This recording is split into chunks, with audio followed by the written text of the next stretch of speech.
नमस्कार, शाम के 6 बज गए हैं। एबीपी न्यूज पर हाजिर हूं मैं रुमाना इस्सार खान।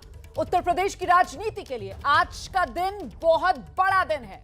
आज बीजेपी ने मुख्यमंत्री योगी आदित्यनाथ के विधानसभा चुनाव लड़ने पर मुहर लगाते हुए सीट का ऐलान कर दिया है। वो सीट जिससे योगी आदित्यनाथ इस बार 2022 उत्तर प्रदेश विधानसभा चुनाव में चुनावी मैदान पर उतरेंगे, वो है गोरखपुर सीट। जी, गोरखपुर सीट से बीजेपी ने योगी आदित्यनाथ को उम्मीदवार बना दिया है।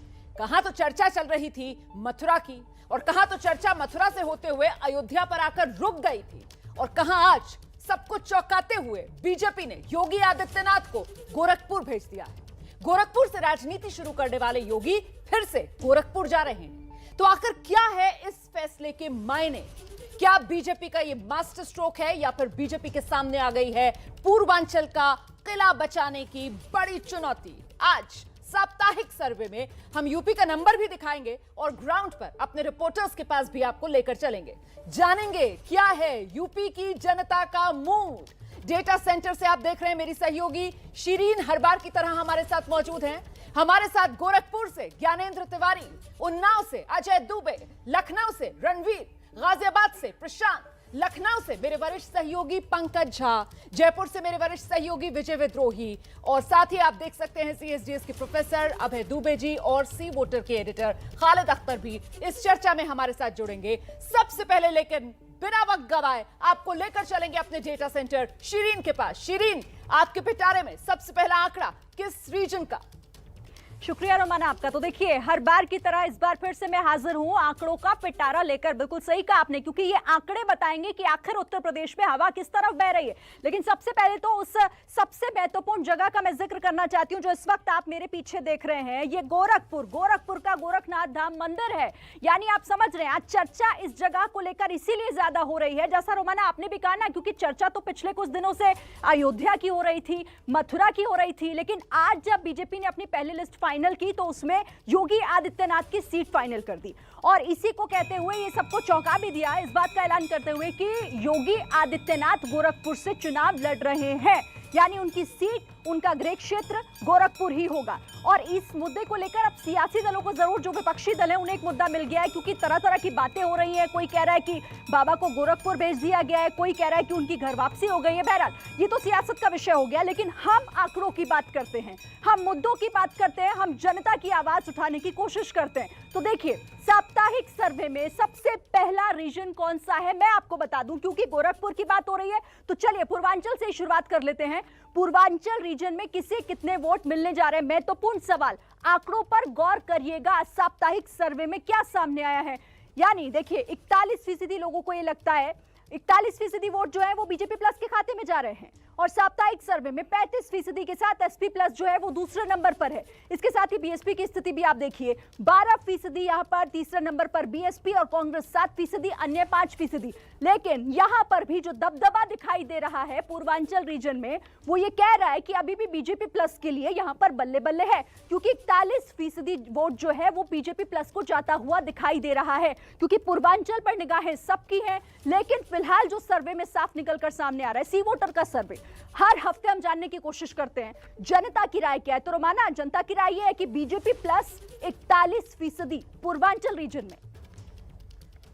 तो ये बड़ा आंकड़ा जो शिरीन ने दिखाया, इस हफ्ते का आंकड़ा ये कह रहा है कि बीजेपी प्लस जो है वो 41% पर है, समाजवादी पार्टी गठबंधन जो है वो 35% पर है। और अगर पिछली बार का आपको मैं आंकड़ा दिखा दूं, उससे तुलना करना क्योंकि आसान हो जाता है। ये साप्ताहिक सर्वे है, और पिछला साप्ताहिक सर्वे जो हम आपके लिए लेकर आए थे उसकी तारीख 31 दिसंबर थी, और 31 दिसंबर और आज के आंकड़े देखिए, कोई ज्यादा फासला नहीं, फर्क नहीं इन आंकड़ों में, सिवाय एक बड़े फर्क के, और वो ये कि समाजवादी पार्टी गठबंधन और बीजेपी गठबंधन में फासला बढ़ता हुआ। समाजवादी पार्टी गठबंधन का वोट शेयर 1% कम होता हुआ 36% था पिछली बार, इस हफ्ते घटकर 35% पर आ गया है। और वो गैप जो समाजवादी पार्टी गठबंधन और बीजेपी गठबंधन में 31 दिसंबर को 5% का था, इस हफ्ते बढ़कर 35%, 41%, मतलब 6% पर पहुंच चुका है। और इस सब के बीच आज का वो सबसे बड़ा ऐलान योगी आदित्यनाथ की उम्मीदवारी को लेकर इसी पूर्वांचल के गोरखपुर जो सीएम सिटी है वहीं से योगी आदित्यनाथ को बीजेपी ने अपना उम्मीदवार बना दिया है। ऐसे में सबसे पहले पंकज झा के पास आपको लेकर चलेंगे और पंकज से जानेंगे सीएम की गोरखपुर से ये उम्मीदवारी बीजेपी की मजबूरी या फिर बीजेपी का मास्टर स्ट्रोक। दोनों ही बातें हो सकती हैं, लेकिन मोटे तौर पर मुझे लगता है कि चूंकि पूर्वांचल एक ऐसा इलाका है, आप अगर देखेंगे रोमाना, आप लगातार ट्रैक कर रही हैं, यूपी के अलग हिस्सों के मुकाबले में, चाहे वो पश्चिमी हो या बुंदेलखंड या अवध का, वो पूर्वांचल वो इलाका है जहां समाजवादी पार्टी और बीजेपी के बीच में कड़ा मुकाबला है। समाजवादी पार्टी ने जो अलायंस किया है उसके बावजूद भी आप कह रही हैं कि वोट शेयर का जो गैप है वो लंबा है, लेकिन फिर भी ये वो इलाका है जहाँ की सीधी टक्कर है। और इसीलिए हो सकता है कि गोरखपुर एक छोर तो उसका काशी का है जहाँ खुद प्रधानमंत्री नरेंद्र मोदी खड़े हैं, दूसरा छोर जो बिहार से लगा हुआ गोपालगंज कुशीनगर का इलाका है गोरखपुर का, वहाँ से इनको टिकट दिया गया हो। और दूसरी बात ये भी कहा जा रहा है कि योगी आदित्यनाथ की पहली पसंद गोरखपुर ही है, क्योंकि वो उनकी कर्मभूमि रही है और पूर्वांचल को साधने का तरीका भी हो सकता है यहाँ से चुनाव लड़वाने के पीछे।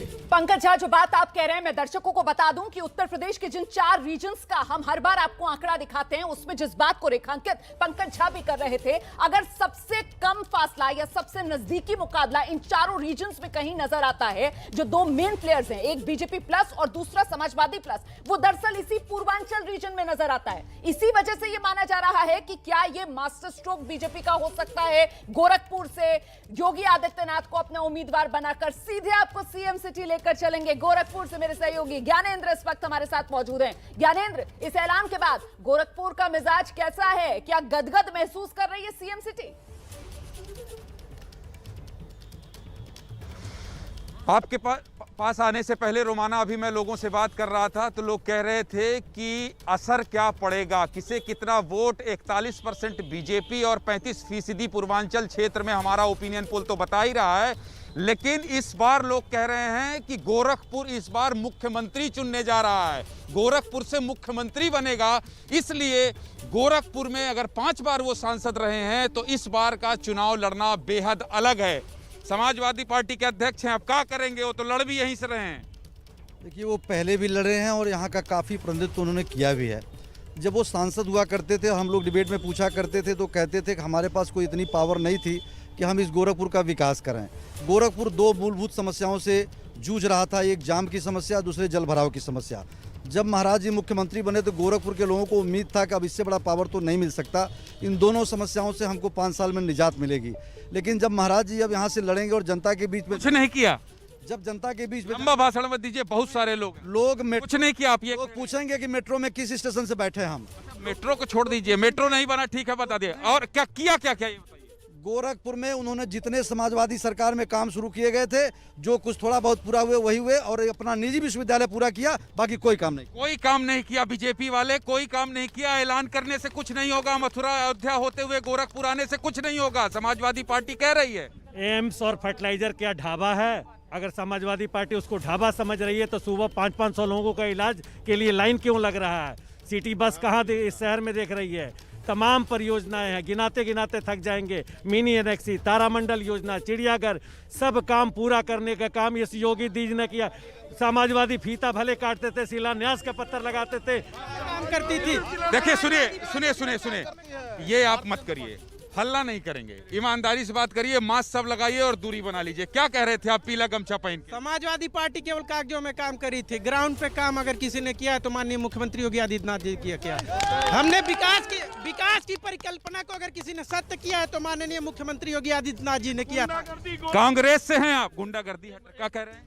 गोरखपुर से गुंडागर्दी खत्म करने और पूरे उत्तर प्रदेश से गुंडागर्दी, माफिया राज खत्म करने के लिए महायोगी आदित्यनाथ ने जो प्रण लिया। एक सेकंड, देखिए ऐसा गोरखपुर में न मच्छर मरे न माफिया। मुख्यमंत्री के गृह जनपद में पुलिस वालों ने एक व्यापारी की हत्या कर दी निर्मम तरीके से। इससे बड़ा ध्वस्त कानून व्यवस्था कुछ हो नहीं सकता। अच्छा, ये बताइए, कांग्रेस के भी साथी हैं हमारे साथ, ये बताइए कि योगी आदित्यनाथ तो मठ के संत हैं, बाबा आपके भी हैं। जी, संत और महात्मा जो भी होता है उनकी सभी लोग इज्जत करते हैं, लेकिन राजनीति में वो चुनाव लड़ रहे हैं तो विचारों का मतभेद है। मैं ये कहना चाहता हूं कि अगर भारतीय जनता पार्टी इतना ही ईमानदार है तो महंगाई, बेरोजगारी पे महिला उत्पीड़न पे आंस रहे हैं मास्क ऊपर के। जो ये सब मुद्दों पर चुनाव लड़ रहे हैं, अपराध पे चुनाव लड़ रहे हैं। अपराध बढ़ा है यहाँ, ये कह रहे हैं कि अपराध पे लड़ रहे हैं, अपराध बढ़ा है योगी आदित्य। अपराध जो है एक तरह से खत्म हो गया है पूरे प्रदेश से, और मैं आपको ये बताना चाहता हूँ प्रचंड पूरे प्रदेश से जो है अपराध खत्म हो गया है। प्रचंड विजय होने जा रही है भाजपा की। योगी जी लाखों लाख मतों से जीतने जा रहे हैं। बोलिए एक से रुक जाओ। अरे यार सपा वाले भी ताली बजाने लगेंगे, ताली बाद में बजा लेना, बता दो पहले बातचीत करवा लो। इनके प्राश्रय में क्रिकेट खेल माफिया इनके प्राश्रय में क्रिकेट खेलने का काम कर रहा है जौनपुर के अंदर। ले बताना चाह रहा हूँ, आजम खान जहाँ से सांसद थे, रामपुर से सांसद थे और राम की नगरी से सांसद थे और सीतापुर के जेल में बंद हुए। ऐसा भगवान के लाठी में आवाज है और जेल अरे भारतीय जनता पार्टी आज आजम खान ने गरीबों के बच्चों के लिए एक विश्वविद्यालय बनवाया। महाराज जी ने भी गोरखपुर में एक विश्वविद्यालय बनवाया। तमाम गरीबों की जमीन जबरदस्ती उसमें ली गई है। और आज नहीं तो कल उसका खुलासा होगा और महाराज जी को भी उसका जवाब देना पड़ेगा। तो रोमाना यहाँ देखिए चुनाव का ऐलान हो गया है, मुख्यमंत्री यहीं से लड़ेंगे, इस बात का भी ऐलान हो गया है, लेकिन अपने अपने दावे सभी दल के। बिल्कुल, सीएम की ये कर्म भूमि, लगातार यहां से सांसद योगी आदित्यनाथ रहे हैं और अब यहीं से उम्मीदवारी योगी आदित्यनाथ की। विजय विद्रोही जी, क्या ये उम्मीदवारी बीजेपी ने एक तरीके से ट्रम्प कार्ड इसके जरिए खेल दिया है पूर्वांचल में? देखिए, ये स्पष्ट नहीं है कि गोरखपुर से चुनाव लड़ने की इच्छा योगी जी ने खुद जताई या आला कमान ने उन्हें कहा। अगर मथुरा से चुनाव लड़ते तो ये जाट बेल्ट का हिस्सा होता और ऐसे में वो लीड करते, कार्यकर्ताओं में जोश आता। जी, मथुरा से अगर वो चुनाव लड़ते तो आसपास की सीटों पर असर होता और वो एक तरह से सियासी दुश्मन के गढ़ में जाके चुनाव लड़ते। अयोध्या से चुनाव लड़ते तो आसपास की सीटों पर सपा ठीक ठाक हालात में रहती है तो वहाँ फर्क पड़ता। अब गोरखपुर तो उनका खुद का इलाका है, या फिर जैसा पंकज झा कह रहे थे कि पूर्वांचल को साधना बीजेपी के लिए बहुत जरूरी है। जो पूर्वांचल जीतता है वो यूपी जीतता है, तो ऐसे में वो पूरा जोर हो सकता है पार्टी वहां लगाना चाह रही हो, लेकिन लीडर आप बड़ी बात कह रहे हैं। मुझे लगता है अभय दुबे जी भी हमारे साथ मौजूद है, जरा उनका रुख कर लेते हैं। अभय सर, पूर्वांचल 130 सीटों का मामला है, ऐसे में जिस तरीके से समाजवादी पार्टी ने गठबंधन के जोर पर इस पूरे इलाके को साधने की कोशिश की, कमजोर नफ्स के तौर पर यह उभर रहा था बीजेपी के लिए, क्या इसीलिए योगी की उम्मीदवारी पूर्वांचल गोरखपुर से? देखिए, कल तक तो इस बात की चर्चा लगभग इस तरह से की जा रही थी जैसे कि योगी आदित्यनाथ को अयोध्या से ही चुनाव लड़ाया जाएगा, और ये तक कहा जा रहा था कि अयोध्या से चुनाव लड़ने में वो बहुत कई चीजें जो है वो साध लेंगे और उसका बड़ा प्रतीकात्मक महत्व है। राम मंदिर निश्चित रूप से उत्तर प्रदेश में जो हिंदुत्व की राजनीति है उसका सबसे बड़ा प्रतीक है, तो इसलिए योगी जी को वहां से चुनाव लड़ाने की बात हो रही थी। लेकिन आज अचानक उन्हें गोरखपुर से चुनाव लड़ाया जा रहा है और अब कहा जा रहा है कि इससे पूर्वांचल की राजनीति साधी जाएगी। ये बात सही है, मैं पंकज जी की इस बात से सहमत हूं कि पूर्वांचल में भारतीय जनता पार्टी चिंतित थी और आज भी चिंतित है, क्योंकि वहां पर अखिलेश का जो गठजोड़ है वो सर्वाधिक प्रभावी दिखाई पड़ता है पूर्वांचल में, इसीलिए वहां पे भाजपा और इसके बीच में सबसे ज्यादा अंतराल भी कम है। लेकिन मैं ये नहीं समझ पाता हूं, और शायद ये मेरी कमी भी हो सकती है, कि योगी जी के वहां से चुनाव लड़ने से वो समस्या कैसे हल हो जाएगी, क्योंकि गोरखपुर की जो अपनी राजनीति है योगी जी उसमें गले तक डूबे हुए। ठीक है सर, मुझे अगले रीजन के लिए बढ़ना होगा शिरीन के पास, लेकिन जब लौटूंगी तो मेरे ख्याल से इस पर भी हमें चर्चा करनी चाहिए कि क्या जिस तरीके से योगी आदित्यनाथ की उम्मीदवारी गोरखपुर से है, ये 80-20 वाला जो नैरेटिव अभी तक बीजेपी की तरफ से बढ़ाया जा रहा था, उसके बाद स्वामी प्रसाद मौर्य जिस तरीके से आए और वो 1585 लेकर आए, क्या ये उसके जवाब के तौर पर भी देखा जाएगा? फिलहाल अगले रीजन के लिए सीधे आपको लेकर चलते हैं डेटा सेंटर शिरीन के पास। बिल्कुल रोमाना, देखिए डेटा सेंटर का फिर से आपने रुख किया है तो मैं आपको अब आंकड़े दिखा देती हूं, क्योंकि इससे पहले हम बात पूर्वांचल की कर रहे थे, लेकिन अवध रीजन, क्योंकि अवध को लेकर चर्चा इसीलिए भी है क्योंकि यहीं से यानी अयोध्या से ये खबरें थी बहुत ज्यादा कि अयोध्या से चुनाव लड़ सकते हैं योगी आदित्यनाथ। खैर वो तो अब साफ हो गया है। अवध रीजन में किसे कितने वोट मिलने जा रहे हैं, साप्ताहिक सर्वे में क्या कुछ निकलकर सामने आया। देखिए, बीजेपी प्लस को यहाँ पर 44% वोट जाता दिखाई दे रहा है और 31% के साथ एसपी प्लस यहाँ पर दूसरे नंबर पर दिखाई दे रही है। इसके साथ ही आप यहाँ पर देखिए 9% जो है वो बहुजन समाज पार्टी के खाते में और कांग्रेस के लिए 8%, अन्य के लिए 8%। तो 118 सीटों का ये साप्ताहिक सर्वे में जो निकल कर आया रोमाना, सबसे ज्यादा यानी कि 44% के साथ बीजेपी प्लस नंबर 1 इस हफ्ते भी। रोमाना, बड़ी बात आप बता रही हैं, सबसे आगे 44% के साथ बीजेपी प्लस अवध रीजन में मजबूत नजर आ रही है। और साथ ही साथ जिस तरीके के समाजवादी पार्टी गठबंधन के आंकड़े जा रहे थे वोट शेयर के मामले में 31%, तो सबसे बड़ा गैप भी 13% का गैप यहां पर बना हुआ है। समाजवादी पार्टी गठबंधन बीजेपी गठबंधन के मुकाबले 13% पीछे और कोई फर्क नहीं आया। 31 दिसंबर जैसी ही तस्वीर आज भी नजर आ रही है इन आंकड़ों में। मतलब अवध जो है वो बीजेपी के लिए मजबूत किला लगातार बना हुआ है। पंकज झा, अवध में बीजेपी पूरी तरीके से मजबूत नजर आ रही है। जी हाँ, और यही सबसे बड़ी चिंता की बात है अखिलेश यादव के लिए कि दो रीजन जो है खास तौर से रोमाना, एक तो अवध का और बुंदेलखंड का, जहां लगातार प्रयासों के बावजूद भी समाजवादी पार्टी और उसका गठबंधन उस स्तर तक नहीं पहुंच पाया है कि जो लगे कि बीजेपी को वो सीधी टक्कर और कड़ी टक्कर दे रहा हो। और इसीलिए अवध जो है एक कमजोर कड़ी के तौर पर देखा जा रहा है अखिलेश यादव के लिए। बिल्कुल, अवध कमजोर कड़ी अखिलेश यादव के लिए, सबसे मजबूत गढ़ बीजेपी गठबंधन के लिए। सीधे आपको लेकर चलते हैं राजधानी लखनऊ। रणवीर हमारे साथ मौजूद है। रणवीर, लेकिन क्या अवध मायूस है क्योंकि सीएम की उम्मीदवारी के तौर पर योगी आदित्यनाथ के नाम का ऐलान गोरखपुर से हो गया, इंतजार अयोध्या नगरी को भी था। बात करते हैं, मेरे साथ भाजपा के भी नेता हैं, सपा के भी। पहले दानिश भाई से बात करते हैं। दानिश भाई, आप लोग अवध में उम्मीद कर रहे होंगे कि योगी जी अयोध्या से चुनाव लड़ेंगे, लेकिन नाम घोषित हो गया गोरखपुर से। निराश हैं या किस तरीके से देखते हैं इस फैसले? निराश नहीं है। भारतीय जनता पार्टी के कार्यकर्ताओं के साथ आम जनमानस में भी इस बात का पूरा उत्साह है कि आदरणीय योगी जी इस बार चुनावी रणभूमि में कूदे हैं और 2022 में योगी जी के नेतृत्व में पुनः उत्तर प्रदेश में जनता के साथ मिलकर, जनता के साथ, जनता के विश्वास से भारतीय जनता पार्टी 2022 में अपनी पुनः भारी बहुमत से सरकार बनाने जा रही है। और इस रणभूमि में योगी जी के कूदने का मतलब है कि योगी जी ने अब ताल ठोक दिया है। जितने भी विपक्षी हैं और इस ताल से वो घबरा गए हैं और 22 का चुनाव अब तो सर पे है। तो आगामी कुछ 1 महीने के अंदर आपको इस हुंकार की जो है आवाज़ भी पूरी जनता की ओर से दिख जाएगी। और पोलिंग जो जितने भी सर्वे हो रहे हैं उस सर्वे में भाजपा को भारी बहुमत से जिताया जा रहा है। और सपा का रिएक्शन ले लेते हैं। चंद्रशेखर जी, आप अंबेडकर वाहिनी के अध्यक्ष हैं। भाई साहब कह रहे हैं ताल ठोक दिया योगी जी ने और उसके बाद अब नतीजा आ जाएगा और बिल्कुल डंके की चोट पे बीजेपी की सरकार। देखिए, ताल तो इन्होंने पहले मथुरा से ठोका, उसके बाद अयोध्या से ठोका, अब वापस गोरखपुर जाके ठोके, क्योंकि वो उनका घर है और वहीं से घर में भी घुस जाएगी। वो अपने उस जगह पे चले गए जहां से वो मठ के अंदर जाएंगे और वहीं बैठ करके अब पूरे आजीवन राजनीतिक संन्यास लेकर के, क्योंकि जिस तरह से उत्तर प्रदेश की आम आबाद को, जो आम आवाम थी उत्तर प्रदेश की, उनको बर्बाद करने का काम किया। यहाँ दलितों को 0 फीस पर जो एडमिशन मिलता था, मैं सवाल करता हूँ आपके मीडिया के माध्यम से, बताइए पूरे दलितों के कल खाना खाने गए थे? कौन सा दिखावा है? अरे उनके बेटों को आपने शिक्षा से दूर कर दिया 5 साल की सरकार वो 0 फीस पर। हम लोगों ने आंदोलन किया, सपा ने आंदोलन किया, हमारी पार्टी ने आंदोलन किया, आपने लाठियां मारी, पिछड़ों को बर्बाद कर दिया। मैं तो ये कह रहा हूँ, जो लड़ाई अभी आप कुछ देर पहले आपकी टीवी पर मैं सुन रहा था, 1585 तमाम, हम लोग उसमें नहीं, हम लोग इस देश के अंदर 95 बनाम 5 की लड़ाई लड़ रहे हैं। ये 5% जो आंकड़ा बढ़ रहा है भाई साहब, ये 95 बनाम 5 देखिए, विपक्षी केवल आंकड़े बात करते हैं और भारतीय जनता पार्टी के लोग जो है यथार्थ में जमीन पे काम करके बात करते हैं। आज उत्तर प्रदेश में जिस मोर्चे पे भी आप देखिए, उस मोर्चे पे भारतीय जनता पार्टी पूरी तरीके से सफल है। चाहे सरकारी नौकरी देने का काम हो, 4.5 लाख सरकारी नौकरियां पिछले 4.5 साल में दी। आपको क्या लगता है, क्या माहौल रहेगा?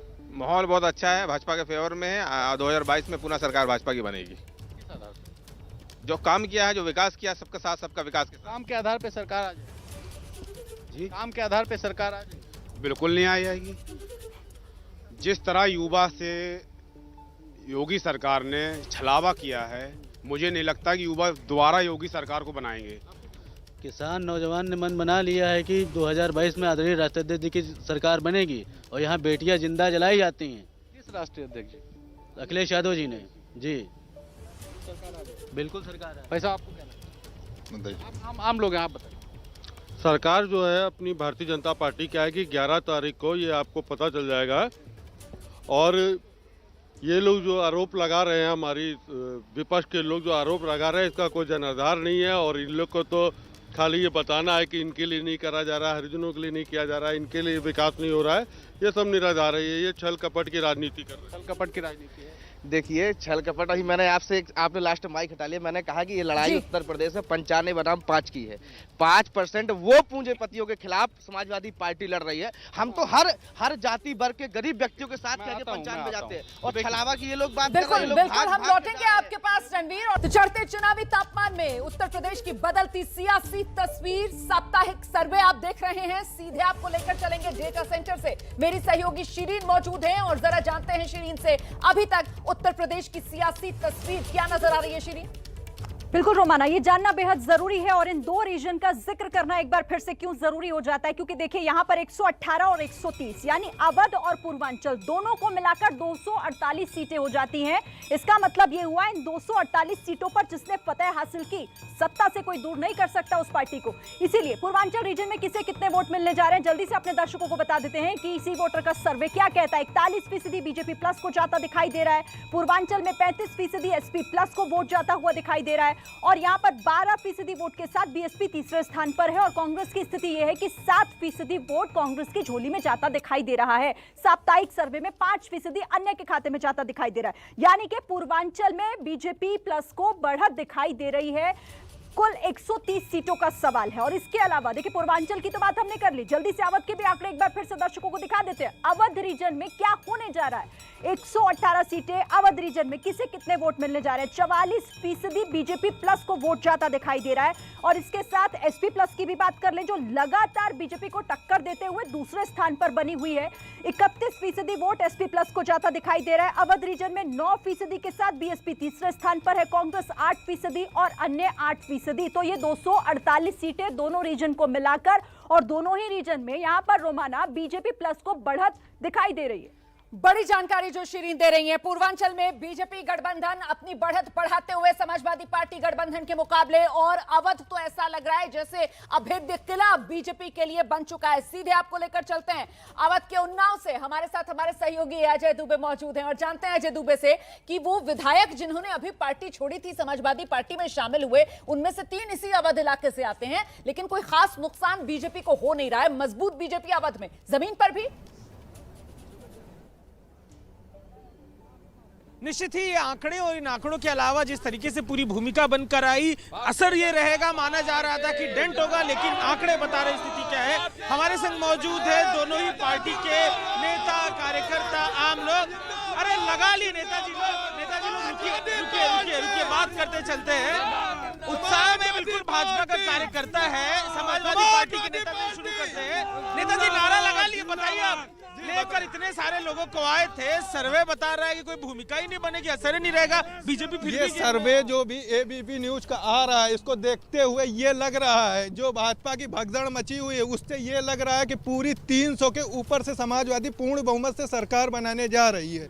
और ये मान लीजिए इस बार साइकिल का पूरा दौड़ है और साइकिल पूर्ण बहुमत से सरकार बनाने जा रही, क्योंकि हम ना हिंदू मुस्लिम ना धर्म के राजनीति पे आते हैं। कुल मिला के हम लोग किसान विरोधी, व्यापारी विरोधी, छात्र विरोधी, और जो नौजवान बेरोजगार घूम रहे उनके मुद्दे। ये सपा के नेताजी इतने मुद्दे गिना दे रहे हैं, जमीन पर क्या है भाई? उन्नाव का नेता लोग आ रहा है, आप लोग से क्या फीडबैक दे? जमीन पे जो कार्रवाई होगी वो अभी 10 मार्च को आपके सबके सामने आ जाएगी कि भाजपा ने क्या काम किया है, क्या काम नहीं किया है। ये जितनी भगदड़ मची है, इस भगदड़ में 90% वो हैं जिन्होंने अपना होमवर्क नहीं किया है। सारे लोग जिन्होंने काम 5 साल किया नहीं, सिर्फ घर में बैठ के मलाई काटी है, अब उनकी टिकट यहाँ कटनी है। आज 21 नए चेहरे आए हैं। भाजपा का काम है जो हमारे लोग हैं अगर काम नहीं करेंगे तो ना उनको टिकट दिया जाएगा और ना भाजपा में ना उनका कोई पद पूछना चाहते हैं, बोलिए ना। हम ये पूछना चाह रहे हैं भाजपा के जितने भी सदस्य और जितने भी राष्ट्रीय नेता और जो भी नेता लोग हैं उनसे ये जानकारी करना चाह रहे हैं कि अगर भाजपा इतनी अच्छी थी तो जो इनके विधायक, पूर्व विधायक, मौजूदा विधायक थे, वो पार्टी छोड़ के क्यों समाजवादी? भाई आप तो समर्थक हैं, क्यों छोड़ के आ रहे हैं? पार्टी इसलिए छोड़ के जा रहे हैं कि पार्टी इसलिए छोड़ के जा रहे हैं क्योंकि कमाई हो नहीं पा रही, इसलिए कमाई, इसलिए पार्टी छोड़ के जा रहे हैं, इसलिए छोड़ के जा रहे हैं। उनकी कमाई नहीं पा रही। और सुनो, एक आप कमाई करवाने के लिए लेके आए थे क्या? भाजपा में दलाली नहीं चलती है, ईमानदार विधायक चाहिए। बोले दलाली तो क्या 4.5 साल से क्या? एक बात कहना चाह रहा हूँ, सिर्फ अभी तक इनके पास थे तो सोना थे, और अब जब वो पार्टी छोड़ कर चले आए हैं, लोगों की राय मुद्दा छिड़ेगा तो बात होगी और ऐसे ही ठीक है जो दुबे मैं लौटूंगी। बिल्कुल बिल्कुल, ये जमीन की आवाजें हैं, जमीन पर जो नेता कार्यकर्ता मौजूद हैं उनकी आवाजें आप सुन रहे हैं। और सीधे हम रुक कर लेते हैं, सी वोटर के एडिटर खालिद अख्तर साहब हमारे साथ मौजूद है। खालिद साहब, मैं जानना चाह रही थी कि 7 से 13 जनवरी के बीच का ये सर्वे, जिसपे 11, 12, 13 ये वो 3 तारीखें हैं जब योगी सरकार के मंत्री एक एक कर बाहर निकले बीजेपी से, और अब तो वो लोग समाजवादी पार्टी में शामिल भी हो गए हैं। इसका कोई इफेक्ट इन आंकड़ों में नजर नहीं आ रहा है, इसका कोई असर जमीन पर नहीं? देखिए, हमारे डाटा में तो साफ यही लग रहा है कि इनकी इस भगदड़ का या इनके पाले बदलने का कोई फर्क नजर नहीं आ रहा है, क्योंकि हमारे डाटा में स्थिति वही बनी हुई है जो तकरीबन पिछले हफ्ते और उससे भी पिछले 2-3 हफ्तों से बनी हुई है। अवध इलाके में, जैसे अभी आप डिस्कस कर रहे थे, अवध इलाके में बीजेपी कंफर्टेबली 12-13% का गैप समाजवादी से बना के रखे हुए। कई बार ये होता है कि चुनाव से पहले इस तरह के लोग अपने पार्टी बदलते हैं और जमीन पे लोगों के बीच में ऐसा लगता है कि माहौल बन रहा है और उसका असर होगा। अभी हम थोड़े दिन पहले के अगर चुनाव की बात करें तो पश्चिम बंगाल में भी चुनाव से पहले इसी तरह जो है तृणमूल कांग्रेस से भगदड़ मची थी और भाजपा में लोग गए थे, बड़े बड़े नेता गए थे, जिसमें शुभेंदु अधिकारी भी थे। और हम लोग उस वक्त भी कह रहे थे कि इसका कोई असर जमीन पे नहीं हो रहा है वोटर्स के बीच में।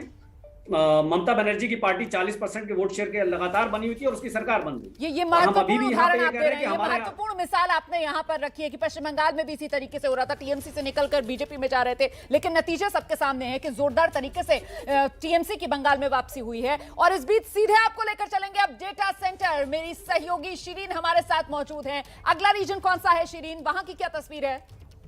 बिल्कुल रोमाना, देखिए अगला रीजन जो है ना वो सबसे ज्यादा सीटों को लिए हुए है, यानी कि मैं बात कर रही हूं पश्चिमी यूपी की। पश्चिमी यूपी रीजन में 136 सीटों का सवाल है और देखिए यहीं से यूपी में चुनावों की शुरुआत भी होने जा रही है, क्योंकि पहले चरण में जो 10 फरवरी को वोट डाले जाएंगे वहां पर पश्चिमी यूपी की ही सीटें हैं। तो जल्दी से यहां की भी तस्वीर देख लेते हैं कि साप्ताहिक सर्वे में इन 136 सीटों की स्थिति क्या निकल कर आ रही है। आंकड़े आपके सामने है, पश्चिमी यूपी रीजन में किसे कितना वोट मिलने जा रहा है, तो 40% वोट यहां बीजेपी प्लस को मिलने जा रहा है। पश्चिमी यूपी रीजन में साप्ताहिक सर्वे ये कहता है एसपी प्लस को 33% सीटें मिलती हुई दिखाई दे रही हैं, 15% के साथ बीएसपी तीसरे स्थान पर है और कांग्रेस की स्थिति 7% वोट यहां पर कांग्रेस को जाता दिखाई दे रहा है, अन्य के खाते में 5% वोट। तो यानी कि पश्चिमी यूपी रीजन 136 सीटें और सबसे ज्यादा यानी पहले नंबर पर रोमाना 40% वोटों के साथ बीजेपी प्लस दिखाई दे रही है। बड़ी बात आप कर रही हैं और मुझे लगता है जरा हम दर्शकों को दिखा भी देते हैं कि पिछली बार मतलब 31 दिसंबर को क्या तस्वीर उभरी थी इस पश्चिमी उत्तर प्रदेश के इलाके की, जो सबसे बड़ा रीजन है, 136 सीटें आती हैं। और ये देख लीजिए कोई बदलाव नहीं है, 31 दिसंबर जैसी ही तस्वीर आज की इन आंकड़ों के जरिए नजर आ रही है। वही 6% के आसपास का गैप जो बना हुआ है, 33 और 40% का गैप जो बना हुआ है यहां पर समाजवादी पार्टी गठबंधन और बीजेपी गठबंधन के बीच। कुल मिलाकर पंकज झा, पश्चिमी उत्तर प्रदेश की अगर बात की जाए तो यहां समीकरण सेट है।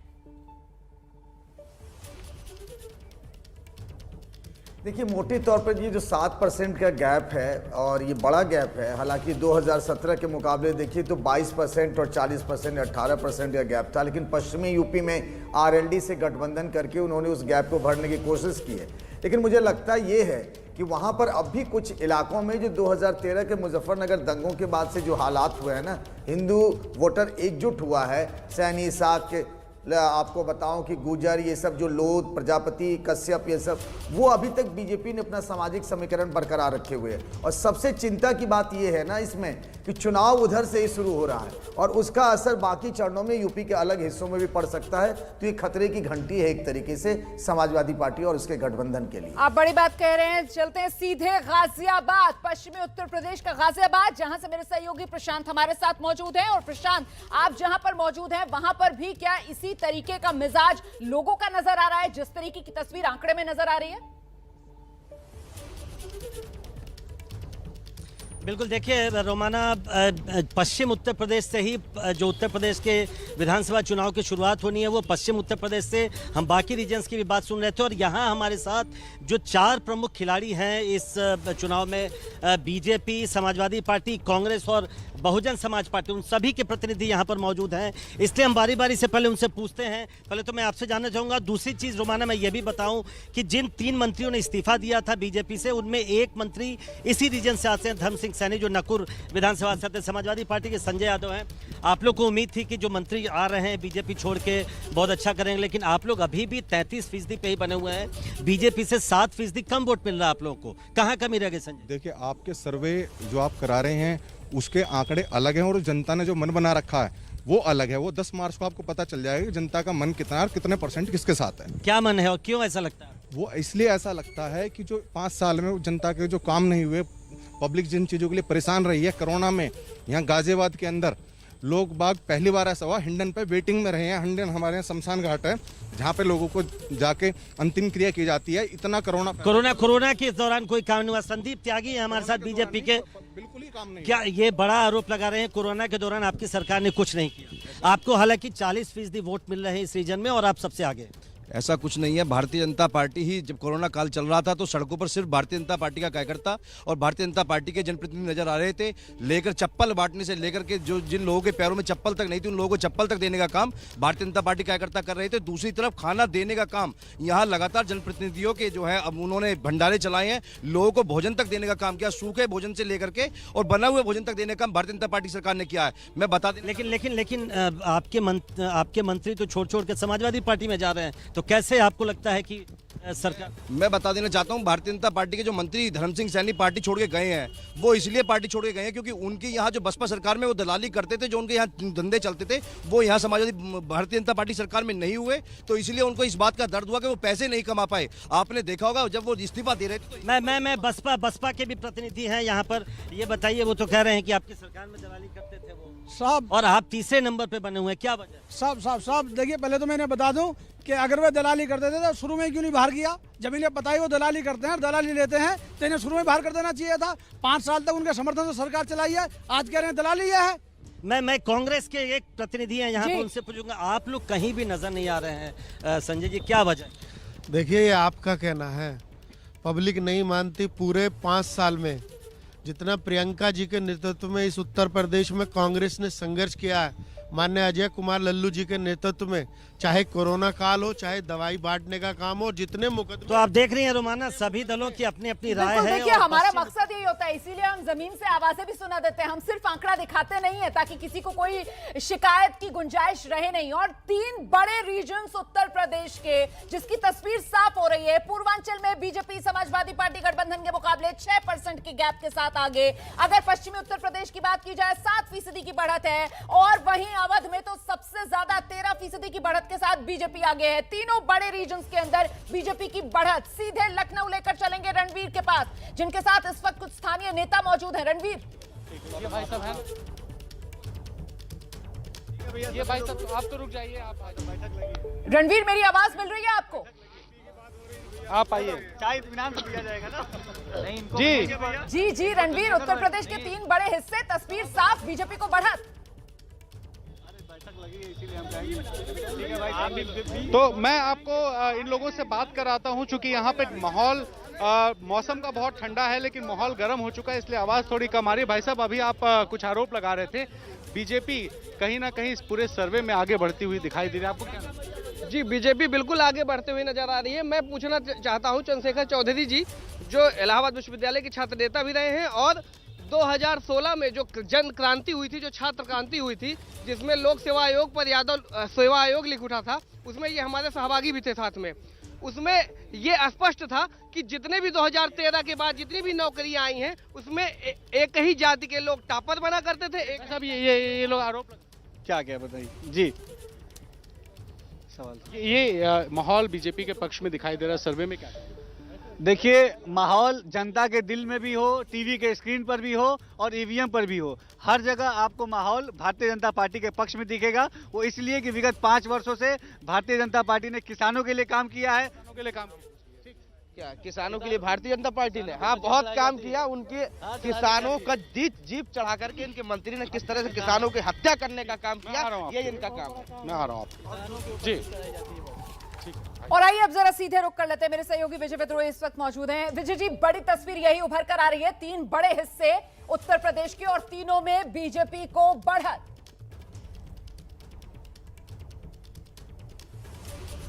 बिल्कुल, देखिए तमाम प्रतिकूल परिस्थितियों के बावजूद बीजेपी की बढ़त हासिल है, बढ़त बरकरार रखी हुई है और तमाम अनुकूल परिस्थितियों के बावजूद अखिलेश यादव 33-34% से ऊपर बढ़ नहीं रहे हैं। तो ये अपने आप में हैरत की बात है। पिछले 15 दिनों में इतनी राजनीतिक हलचल हुई है, इतनी उठापटक हुई है, लेकिन आंकड़ों के हिसाब से एक पत्ता तक नहीं हिला है। ये थोड़ा मुझे लगता है हैरानी की बात है। देखिए, मैं आपको एक दिलचस्प आंकड़ा देना चाहता हूँ कि पिछली बार 2017 में बीजेपी ने 65 लोगों को टिकट दिया था जिनको वो बाहर से लेके आई थी, उसमें से 52 जीते थे, 80% जीते थे। और समाजवादी पार्टी, बसपा और कांग्रेस ने मिलकर 64 लोग बाहर से लेकर आए थे, जिसमें से सिर्फ 7 जीते थे, यानी 11% के आसपास। पश्चिम बंगाल की अभी बात हो रही थी, टीएमसी के 34 विधायक बीजेपी में गए थे, जिसमें से सिर्फ 2 जीते थे। यानी कब दांव उल्टा पड़ जाए, कब दांव सही पड़ जाए, ये कहना बड़ा मुश्किल होता है राजनीति में। कम से कम ये आंकड़े ये बता रहे हैं। बिल्कुल, और फिलहाल सी वोटर का ये सर्वे जिसके आंकड़े लगातार हम आपको दिखा रहे हैं और आगे उत्तर प्रदेश की पूरी तस्वीर आपका इंतजार कर रही है। तो उत्तर प्रदेश में चुनाव की तारीखों के ऐलान के बाद ये पहला साप्ताहिक सर्वे आपके सामने है। उत्तर प्रदेश के 3 बड़े रीजन्स, तीनों में बीजेपी को भारी बढ़त। और ऐसे में पूरी तस्वीर उत्तर प्रदेश की क्या है? यूपी में कमल खिलेगा या साइकिल चलेगी? आइए वो बड़ा आंकड़ा जानने के लिए सीधे आपको लेकर चलते हैं डेटा सेंटर से। मेरी सहयोगी शीरीन हमारे साथ मौजूद है।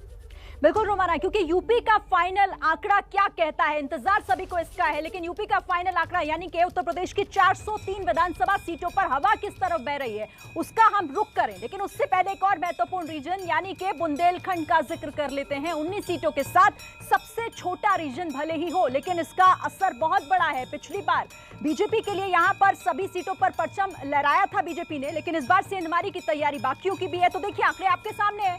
बुंदेलखंड रीजन में किसे कितना वोट मिलने जा रहा है? बीजेपी प्लस को 42% वोट मिलता दिखाई दे रहा है। साप्ताहिक सर्वे में 33% के साथ एसपी प्लस दूसरे स्थान पर है और बीएसपी को 11% वोट इस रीजन में मिलता दिखाई दे रहा है। कांग्रेस की स्थिति यह है कि देखिए 9% वोट कांग्रेस को जाता हुआ दिखाई दे रहा है और अन्य के खाते में 5%। तो कुल 19 सीटें बुंदेलखंड की, लेकिन यहां पर बढ़त बीजेपी को ही। और अब देखिए इंतजार जिसका सभी कर रहे हैं, फाइनल आंकड़ा क्या कहता है? यूपी का चुनावी सर्वे, साप्ताहिक सर्वे में फाइनल तस्वीर क्या निकल कर आ रही है? यानी कि बिग पिक्चर आपके सामने।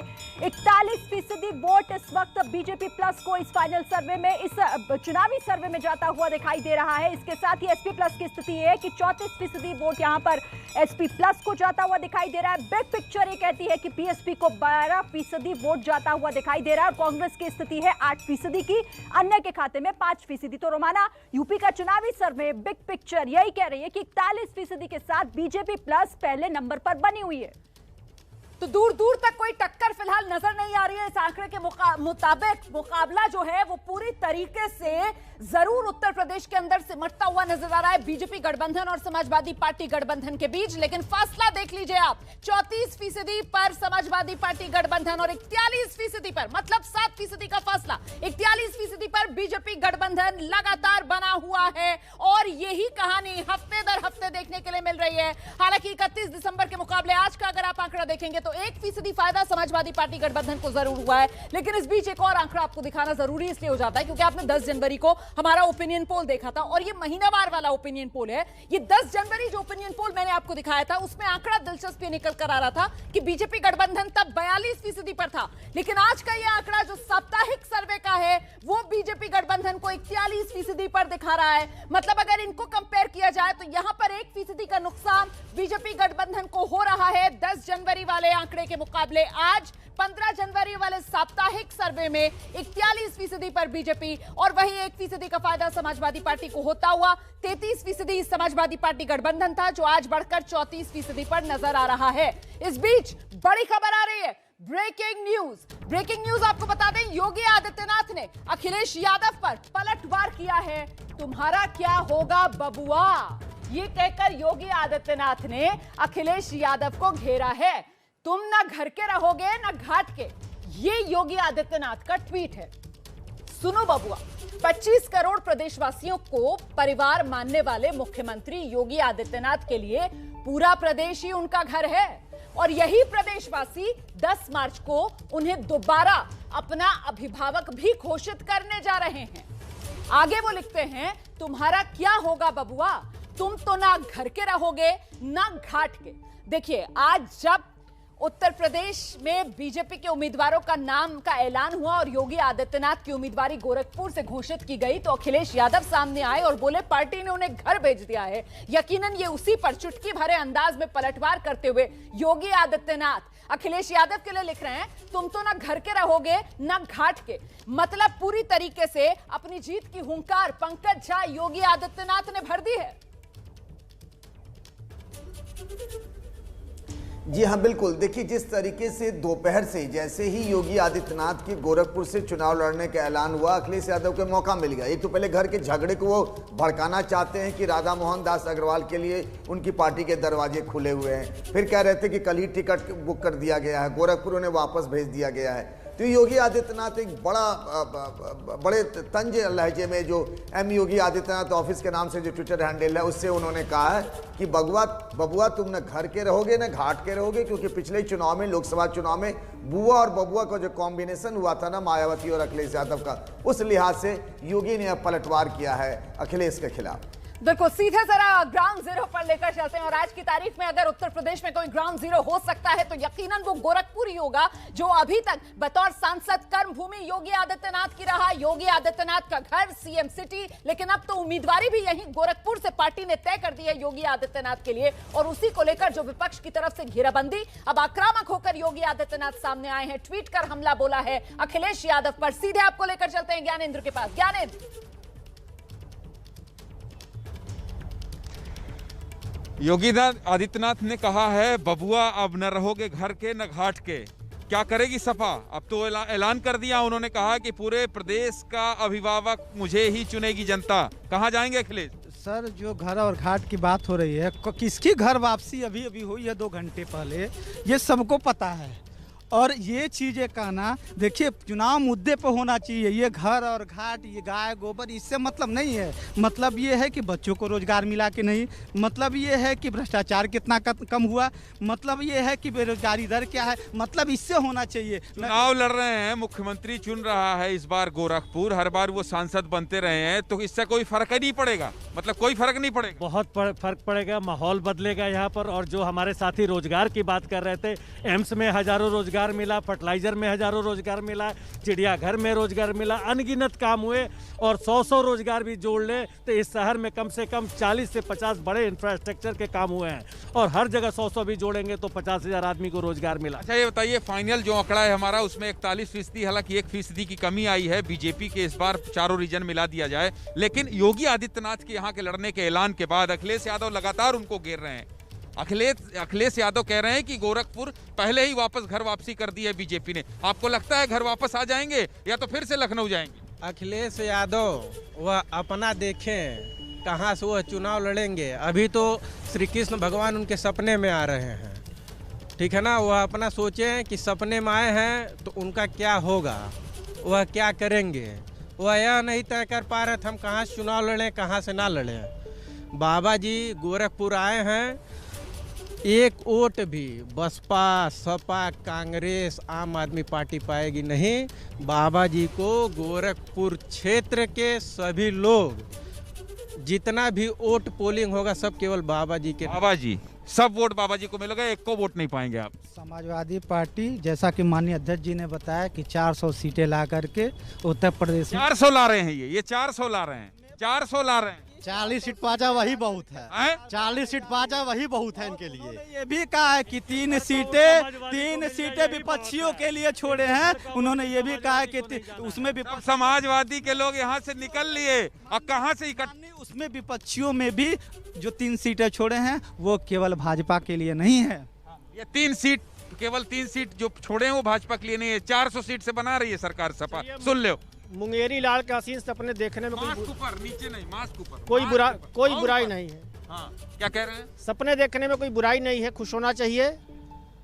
लेकिन प्रदेश में पूज्य योगी आदित्यनाथ जी के महाराज में की सरकार में जिस तरह से विकास की अनगिनत फेहरिस्त है, 3 सीट दे रहे हैं, ये 3 सीट केवल दे रहे हैं, वो भी बीजेपी की नहीं है। पूरे पूर्वांचल में जो है एक भी सीट समाजवादी पार्टी को नहीं मिलने वाला, खाता नहीं खुलने वाला है। लोग हवा में बात करते हैं, एको नहीं मिलेगा सीट। आपसे बता दूं मैं कि इनकी जो है जमानत जब्त हो जाएगी गोरखपुर से, तो मतलब सोचिए भी मत।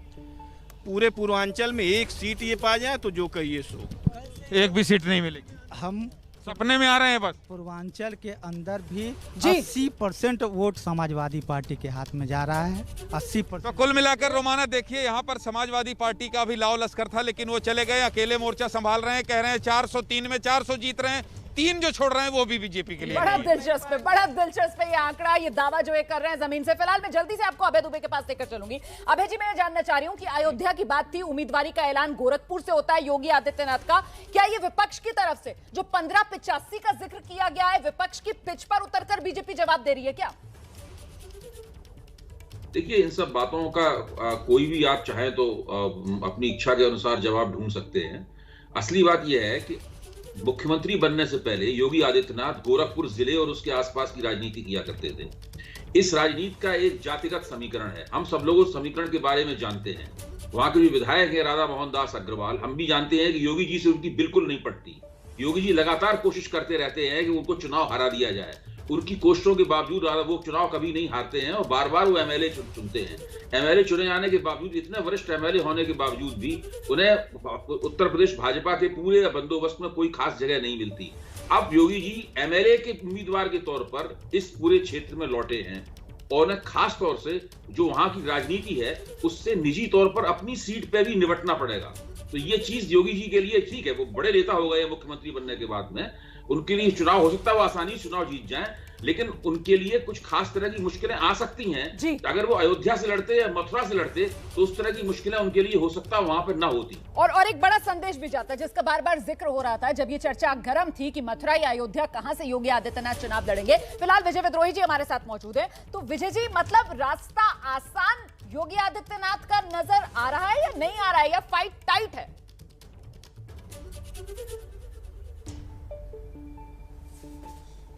देखिए, जो आंकड़े बता रहे हैं उस हिसाब से तो 7% वोट का फासला है, और 7% वोट अगर बाइपोलर चुनाव हो रहा है तो ठीक सीधा 100 से ज़्यादा सीटों का अंतर बैठता है। तो इस हिसाब से तो रास्ता आसान दिखता है। लेकिन 10 जनवरी और 15 जनवरी 5 दिन के अंदर अगर 1% वोट घटता है और बहुत सारी चीज़ें जिस ढंग से तेज़ी से घट रही हैं, और दूसरी बात है कि 25% वोटर आज की तारीख में भी माना जाता है कि जो अनडिसाइडेड है, जो फैसला नहीं किया है और वो अंतिम समय में फैसला करता है ऐसा वोटर, तो बहुत कुछ चीज़ें उन चीज़ों पर भी निर्भर करती है। लेकिन दोनों गठबंधन अपने चरम पर पहुंच चुके हैं। अब इसमें और ज़्यादा और गुंजाइश उस रूप में कम से कम दिखाई नहीं देती कि घटत बढ़त की उस रूप में स्थिति क्या है। लेकिन अब जनता की नाराज़गी है, जनता की नाराजगी वोट में ट्रांसलेट होती इस सर्वे में दिखाई नहीं दे रही है। सर, आप बड़ी बात कर रहे हैं, मुझे लगता है खालिद अख्तर के पास हमें चलना चाहिए यहाँ पर, क्योंकि जो बात विजय जी ने यहाँ पर अंडरलाइन की है, खालिद अख्तर साहब आप बेहतर बता पाएंगे। 10 जनवरी का आंकड़ा 42% वोट शेयर बीजेपी गठबंधन के खाते में, आज का आंकड़ा 41%। 5 दिन के अंदर ये 1% का नुकसान। हालांकि ये साप्ताहिक सर्वे है, वो महीनावार सर्वे था। तो क्या माना जाए सर, क्या ये चरम पर पहुंच चुके हैं राजनीतिक दल, यहां से ये वोट शेयर कंसोलिडेट, या अभी भी बड़ा खेल ऊपर नीचे का हो सकता है? देखिए, बड़ी तस्वीर तो यही है कि लगभग ये चरम पे पहुंच चुके हैं दोनों गठबंधन। जो तस्वीर 1.5-2 महीने पहले बन गई थी, लगातार हम देख रहे हैं उसी के आसपास चीजें हो रही हैं। उतना ही वोट शेयर दोनों को आ रहा है पिछले 6 से 8 हफ्ते में। हाँ, ये पिछले 2-3 दिनों में, पिछले हफ्ते से अब तक 1% का ये आया है, कमी आई है बीजेपी के उसमें। उनके लिए थोड़ा परेशानी का सबब हो सकती है, कुछ राजनीतिक जो है घटनाएं घटी हैं, और आगे क्या होगा ये भी कई चीजों पे डिपेंड करेगा। लेकिन बड़ी तस्वीर यही है कि अब ये दोनों गठबंधन अपने चरम पे पहुंच चुके हैं। इसमें बहुत ज्यादा कोई बदलाव होने की गुंजाइश अब दिखती नहीं है, और ये 7% का गैप लगातार बना हुआ है। और जाहिर सी बात है, 7% के गैप के साथ जो है बीजेपी 41% पे आज की तारीख में कंफर्टेबल पोजीशन में है सरकार बनाने के।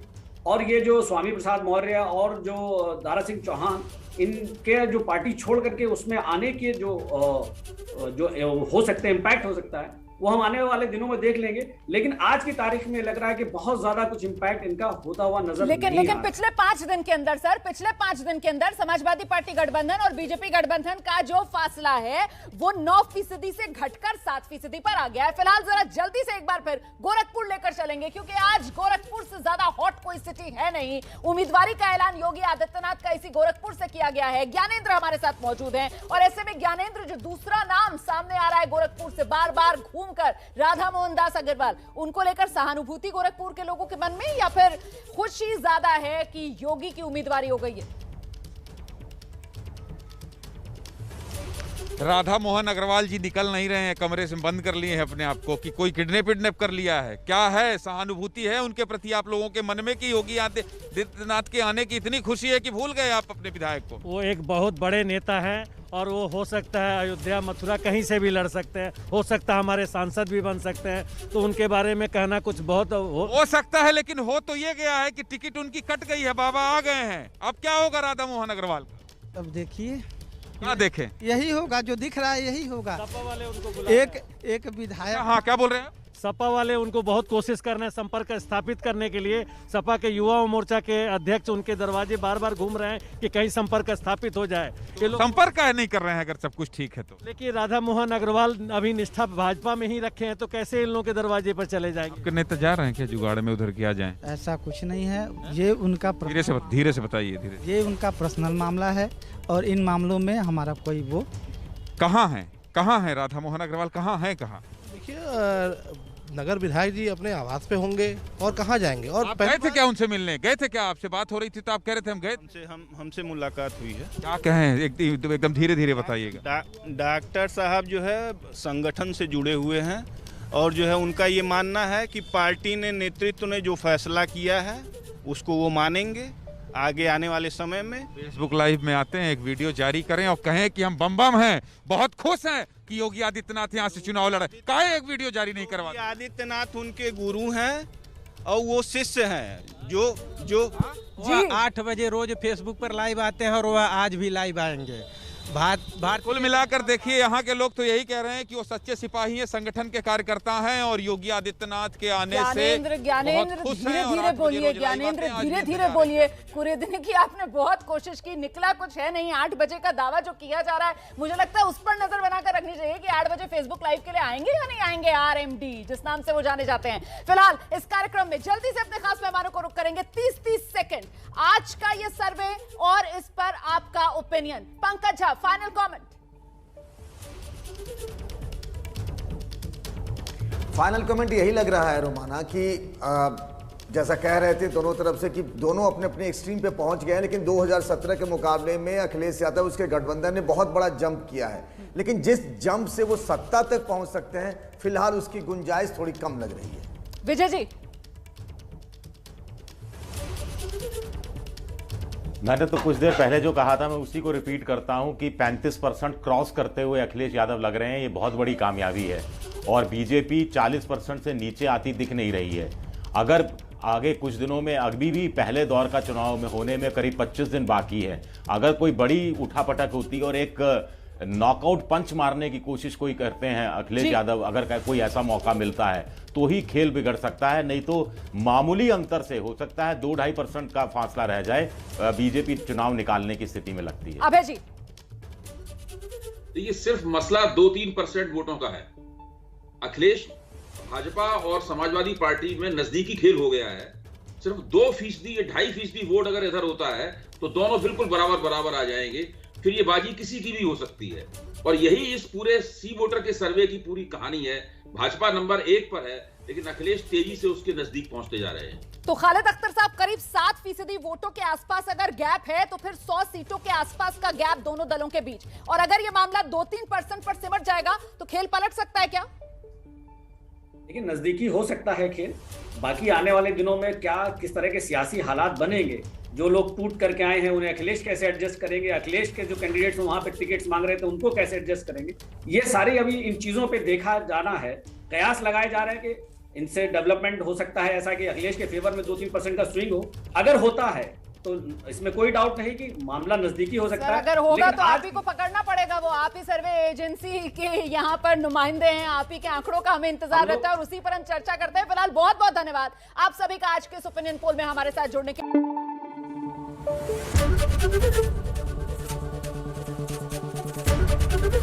एबीपी न्यूज आपको रखे आगे।